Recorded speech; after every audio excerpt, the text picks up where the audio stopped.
Oh là là, ce qui s'est passé hier soir, c'est compliqué. Plus de 1,4 milliard de positions ouvertes sur l'Open Interest, même je crois 3 milliards sur CoinGlass. Avant la grosse sélection finale, beaucoup de corrections. Et ce matin, on était de nouveau sur un point de break-even, on va dire, niveau Open Interest. Donc on a littéralement tout corrigé ce qui s'est ouvert hier soir. Maintenant, ce qui nous intéresse, c'est de savoir de quel côté est l'intérêt trading. Pour rappel, ça c'est le volume profile de chaque jour. On a le Value Area Low, c'est les 70% de zones où il y a le plus de volume de trading, c'est le low tout simplement. Le Value Area High et le Point of Control, c'est le centre, c'est là où on a le plus de volume durant la journée. Depuis pas mal de temps, durant ce range, le Value Area Low, c'était dans cette zone verte. À partir d'ici qu'on n'a plus trop d'intérêt au sud. Et donc, tout ce qui est au sud, par rapport à ce Value Area Low, est une buy zone. Pour résumer au sud, pas beaucoup d'intérêt trading à part sur cette bougie là où on a fait un Point of Control dans cette buy zone. Mais sinon également, on a fait un Value Area High dans cette zone là qui n'a pas été retesté pendant pas mal de temps. Et c'est ce qu'on a fait hier soir. On a même cassé cette zone à la hausse avec pas beaucoup de volume. Et je rappelle que le marché n'est pas intéressé par là où il n'y a pas de volume, mais par là où on a du volume.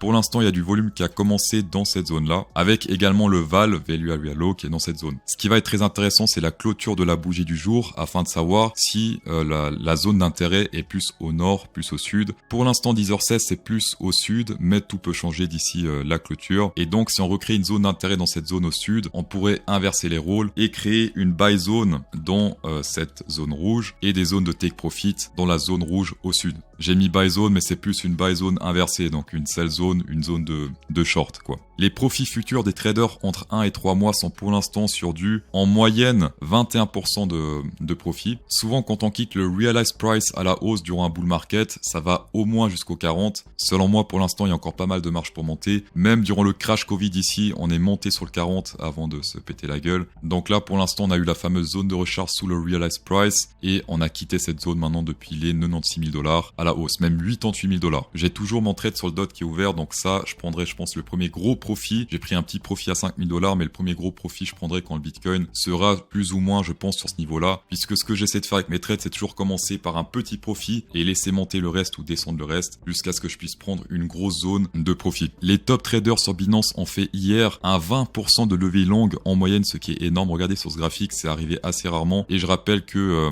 les top traders, c'est mieux de les suivre que de les counter-trader, en tout cas historiquement. Ce que je trouve incroyable, c'est qu'ils ont commencé déjà à longuer pas mal à partir de cette zone-là. Et ils longuent encore plus alors que le prix fait que monter. Donc ils sont plus sur les entrées optimales, mais ils continuent de longuer comme des tarés. Et là, je rappelle que c'est pas simplement des retail, c'est même pas du tout des retail, c'est les 20% des meilleurs traders, ou plutôt des plus gros traders sur Binance. Niveau top trader long short account, donc là ça prend en compte uniquement les positions, le nombre de positions et non pas l'argent qu'il y a dans les positions. On peut voir qu'on est plutôt bas sur du 50-50, mais depuis hier soir on commence à quitter cette zone de pause, comme je l'appelle, puisque souvent dans cette zone-là le marché fait une petite pause avant de prendre une nouvelle direction. Je vais entourer pour que vous puissiez voir. Donc là, petite pause. Souvent, quand on est dans cette zone, le marché fait une plus ou moins longue pause. Au début, c'était plus pour faire des petits shorts. Depuis quelques semaines, c'est plus pour accumuler, pour monter encore plus. Ça, c'est plus ou moins intéressant pour les range traders ou les grid traders. Et niveau sentiment, bizarrement, on n'est toujours pas sur de la FOMO absolue, puisque là, on peut voir qu'il y avait du vert foncé. Et pour l'instant, on est sur du grid, mais pas du grid extrême, ce qui est plutôt positif également. Juste pour montrer un petit peu le truc, là, il y avait du grid extrême.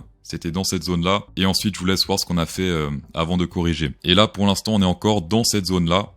Cette zone verte, avec beaucoup de top traders qui longuent, comme on le fait ici. On a également fait un gros pump déjà dans cette zone-là. Donc là, c'était assez fort ce qu'on a fait. On était sur la TH, d'après mes souvenirs. Et là, on est sur un truc un peu similaire. On est sur la TH avec beaucoup de grid, mais pas extrême. Par contre, vraiment des top traders qui longuent de manière extrême, avec du levier. Bien sûr, un pouce bleu ferait extrêmement plaisir si vous aimez ce genre de partage. Ça motive à proposer encore plus de contenu underground. C'est le principe de la chaîne. L'évolution de mes trades sur Bitunix, on peut voir que l'entrée, c'était pas forcément la plus idéale. C'était une bonne entrée, mais pas forcément optimale. Mais regardez la sortie, première sortie, 5 000 $ de profit. C'était pile poil sur le top, donc ça, je suis plutôt content. Il me semblait que c'était une zone de liquidation qui a été atteinte, donc c'est là que j'ai pris les premiers TP. Et le reste, je laisse monter au cas où. Bitcoin également long, parce que simplement, je vais tenter de suivre les top traders. Et le prochain potentiel move impressionnant à la hausse. Pour les personnes qui souhaitent trader avec CryptoSauce sur Bitunix, inscription en 8 secondes, 12% à vie et même 20% les week-ends parce que vous avez VIP plus 2. C'est pas indiqué ici, mais quand la vidéo sera en ligne, ça sera indiqué. Et également, je vais bientôt lancer d'ici quelques semaines le copy trading. Il y aura pas de la place pour tout le monde et ça sera réservé uniquement aux personnes qui sont inscrites avec ce lien sur Bitunix. Il y aura 0% de partage de profit, donc ça c'est le gros avantage avec CryptoSauce. L'intérêt de CryptoSauce derrière tout ça, c'est que ça crée du volume volume sur Bitunix et après je suis récompensé. Donc c'est une situation de win-win tout simplement. Niveau calendrier cette semaine, ça sera une semaine plutôt calme. En tant que trader de graphiques, j'aime bien ce genre de semaine, ça fait extrêmement plaisir. On va laisser aujourd'hui les graphiques Underground aux traders Underground. Pour rappel, pour les personnes qui traitent sur Bitunix également, vous avez accès au Discord Underground. On va directement passer ici sur l'Open Interest, les ouvertures et les fermetures. Ça c'est extrêmement intéressant et extrêmement puissant. On peut voir que depuis pas mal de temps dans toutes ces zones-là, il n'y a pas eu trop d'intérêt trading et depuis qu'on a fait une sorte de range dans cette zone, des zones de support et de résistance sont en train de se créer, notamment depuis hier soir, depuis cette grosse volatilité. Regardez ça, 300, même 487 millions de positions juste sur Binance se sont ouvertes et potentiellement pas encore fermées. Ceci sans compter cette zone-là, 276 millions de positions. Donc la zone entre les 105 et les 104,5 peut faire office pour l'instant de résistance si les traders ici sont toujours dans le train.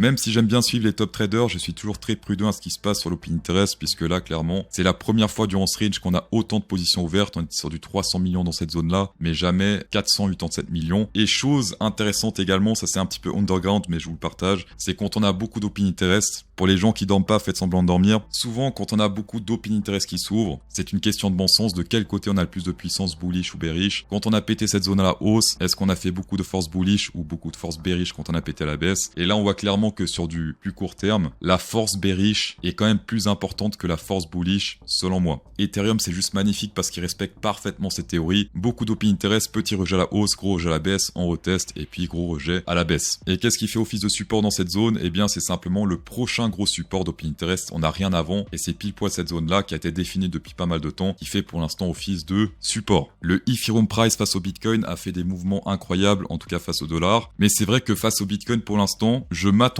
à mieux, et je pense que le Ethereum a beaucoup plus de potentiel sur du moyen voire du long terme face au Bitcoin que ce qu'il a fait maintenant, simplement parce que jusqu'au premier niveau de Fibonacci qui est ici sur les 0,04359 en pourcentage depuis le bottom, ça fait quand même un 142% face au Bitcoin, très important, pas face au dollar. Je pense qu'il y a encore pas mal de potentiel. Alors est-ce qu'on va directement faire un pump comme ça ou d'abord ranger un peu, faire une sorte de double bottom ou triple bottom avant de faire comme ça? Personnellement, j'ai mis un petit billet sur le Ethereum face au Bitcoin. On verra d'ici quelques semaines ou quelques mois à quoi ça ressemblait, mais en tout cas mon premier gros TP ça se passe ici sur cette zone de Fibonacci 0,382. Bien sûr le scénario qui peut arriver également, mais pour lequel il faut être prêt, c'est simplement une cassure de ce double bottom à la baisse, hop, retest, signe de faiblesse, et là c'est finito. Là mes Ethereum, je pense que je vais en garder, je sais pas, peut-être 2%, vraiment un petit truc dans le doute, mais beaucoup d'Ethereum vont être convertis chez moi en Bitcoin, puisque simplement le Bitcoin sur du long terme, c'est mieux que tous les altcoins. Certes, certains altcoins vont dépasser le Bitcoin pendant quelques semaines, quelques mois, mais sur du plus long terme, pour ceux qui voient vraiment long terme, c'est le Bitcoin qui va détruire toute la concurrence. Ça, j'en suis absolument convaincu. Dans tous les cas, merci d'avoir checké la vidéo, ça fait extrêmement plaisir. Excusez-moi, j'ai failli oublier le concours. La question pour gagner 100$ sur Bitunix cette fois-ci, c'est est-ce que vous pensez que demain, la clôture se fera au-dessus de la zone des 70% par rapport à aujourd'hui,